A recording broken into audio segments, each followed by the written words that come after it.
Okay, we're doing Metaballs with physics inside of Three.js today.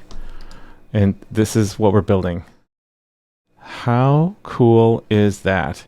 This is going to be entirely based on an example I did in a previous video, where we're using Rapier physics to clump together a bunch of balls in the middle of the scene, and they kind of just collide with each other and with the mouse. Using that as a starting point, we'll get to this.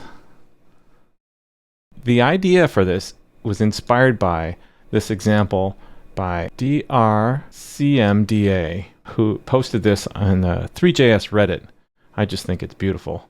And so I wanted to see what it would look like if I played with this. And what it looks like is this. My collider doesn't merge with the rest of the blob, but so what? If you're not already familiar, you can go to the Three.js examples and check out marching cubes, and you'll see this example there, which is very cool, including the toon shaders. I love the toon shaders. Let's get into it. We're starting here with the Rapier physics, so I'm not going to get into that. If you want to learn more about that, go check out that previous video. Here's the code. So what we want to do is add the metaballs on top of this. So the first thing we'll do is import marching cubes from the examples. Let's add our metaballs. First thing I want to do is to create a material for that. I'm going to use a matcap material, and I'm using an existing texture that I'm loading up above right here. It's not above, it's below. Now I'm going to tell it to use vertex colors, and these will be debug values for later on. Okay, I've defined the meta material. Let's create the metaballs. New marching cubes, and we're going to pass in a resolution value, the material we just instantiated, and a couple of other properties. The most notable is that max poly count. That's going to affect your performance, right? So I'm going to set scalar. This I had to tweak to fit my scene. Your results may vary, so just find out what works best for you.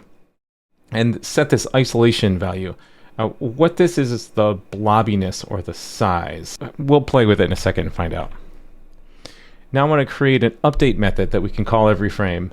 And inside of that update method, I'm going to reset the metaballs, and then set, using a couple of these properties, the strength and subtract. You can see my comments on there. Now we want to loop over all the existing rigid bodies and pull out their position, and then add a metaball to our marching cubes, setting its XYZ position, those strength and subtract values, and a color. Then update. And lastly, add that metaballs to our scene. Okay. It's broken because of this matcap material. What I really want to do is move this mouse mesh declaration up above the metaballs. I think that'll work better, because then I will have defined that matcap material. Okay, we don't see it because we're not updating it. Let's comment out this thing which we are using as a debug. And now we should just have our mouse pointer. And now I'm going to do this update method for the metaballs. And there's our metaballs. There they are. Now let's play with that. See this isolation. So if we lower it by a factor of 10, whoa, that's much more blobby.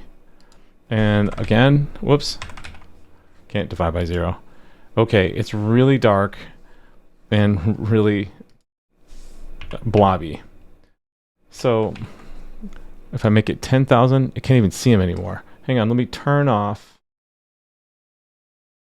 the rigid bodies. I've got this debug thing set to true, set that to false, and see if our metacubes appear. Oh, look at them.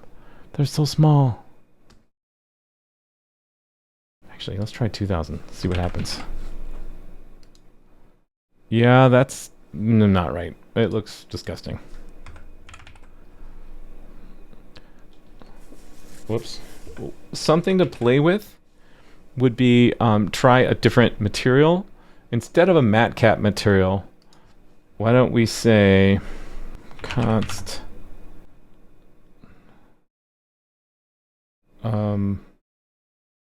normal mat equals the mesh normal material and use that instead. Let's see what that looks like. It looks like a normal material.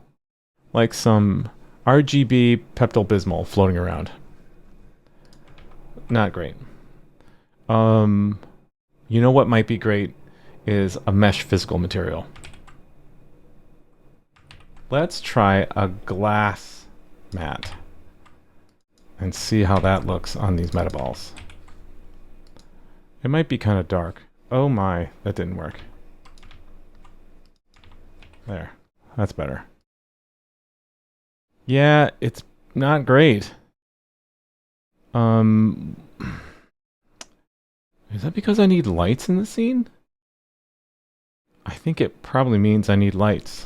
Let's just add a hemisphere light.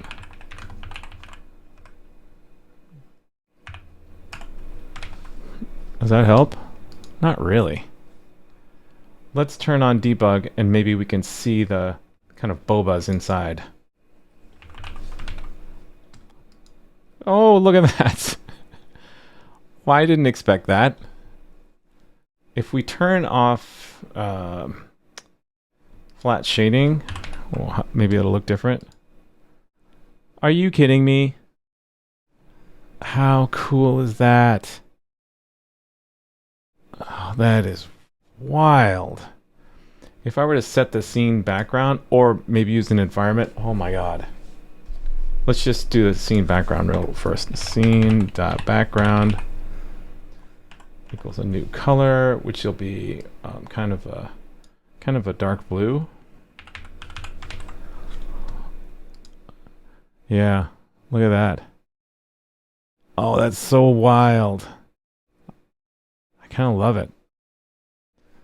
Well, play around with the material, play around with the settings for the rigid bodies. You could change their size or change the damping. Change with the metaball settings. Play around with the size and the strength of the isolation. Yeah. Thanks so much for coming by. Leave your comments below. Leave your questions below as well. Share this video. It really helps grow my channel. Also helps to support me on Patreon. It takes a lot of time making these videos, but I love doing it. I hope you enjoyed it, and I'll see you in the next one.